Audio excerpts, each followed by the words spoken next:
What's up, everyone? Welcome back to another video, and this time I'm going to be giving you my ranking of every single Nightmare on Elm Street movie, standalone, from worst to my favorite. I will not include... Freddy vs. Jason will not be included, because that's a crossover movie, and I don't consider it a sequel. I consider it to be a full circle type of movie that ties up everything in a nice little bow. But let's take a look at Freddy's standalone movies. Let's waste no time. Let's go down the bottom of the barrel with number 8. Nightmare on Elm Street 2, Freddy's Dead. This movie sucks. I don't like it at all. Freddy Krueger's look in this movie is demonic, witchy, and it looks fantastic. In a better movie, it would have been perfect. In this movie, it's just fucking lame. This movie is so stupid. I don't want to see a movie that is basically about a kid discovering or not whether he's gay or not. I don't want to see this shit in a horror movie. I want to see Freddy kill people in their dreams in fucking innovative and creative ways. I don't want to see some kid fucking struggle with his sexuality. That's not fun. It's not. It's boring. Save that art house bullshit for an art house movie.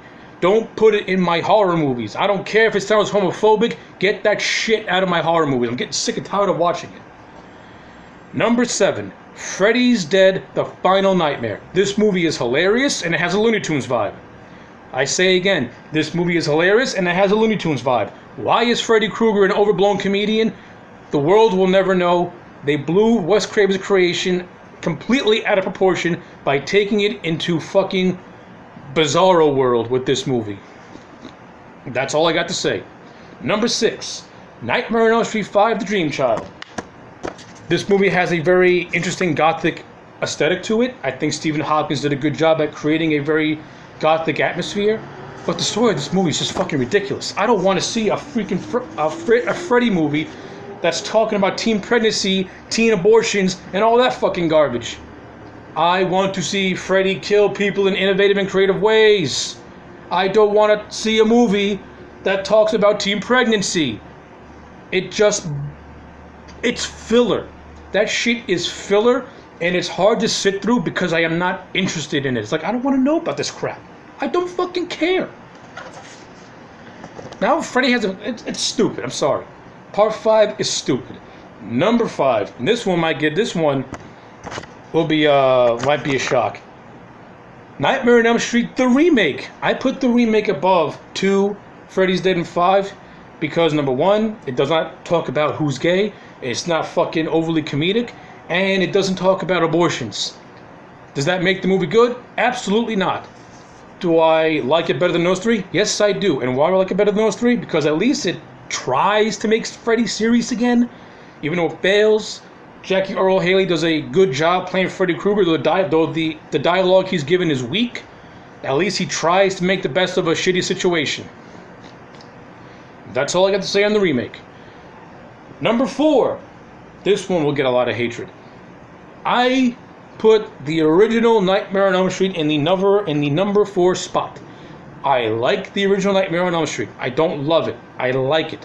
Wes Craven did a fantastic job at introducing us to this world and to this character. However, I think there are a couple of movies that just exceed it, in my opinion. The movie is good, but I don't consider it to be great. Number 3, Nightmare on Elm Street Part 4, The Dream Master.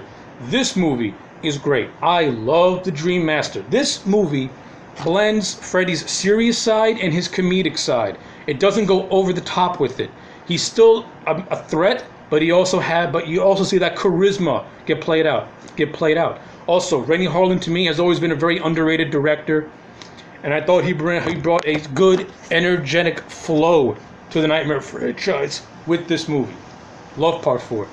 Number 2, Nightmare on Elm Street 3, The Dream Warriors.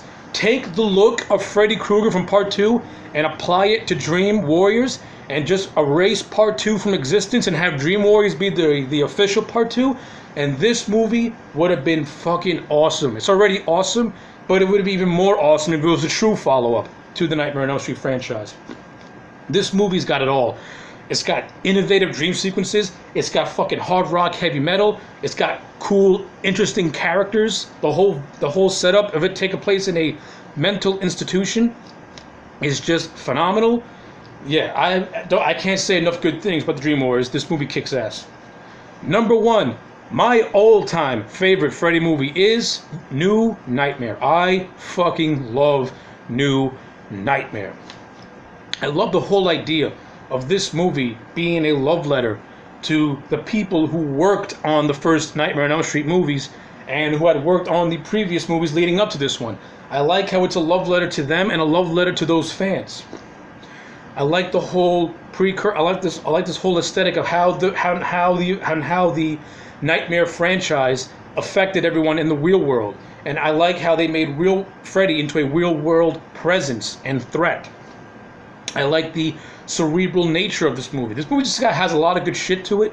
I think it's more cerebral than the first movie, and I think it does a better job at making Freddy Krueger into a threat again. And in my opinion, this is probably Robert Englund as his most frightening as Freddy Krueger, exceeding his scariness in number one. So yeah, that is my ranking of all the Freddy movies. Let me know what your ranking is in the comment sections below. Also, if you guys want to see my full in-depth reviews of all movies, I'll provide a link to that playlist in the description box below. Anyways, like and subscribe, and I'll check you back next time for more.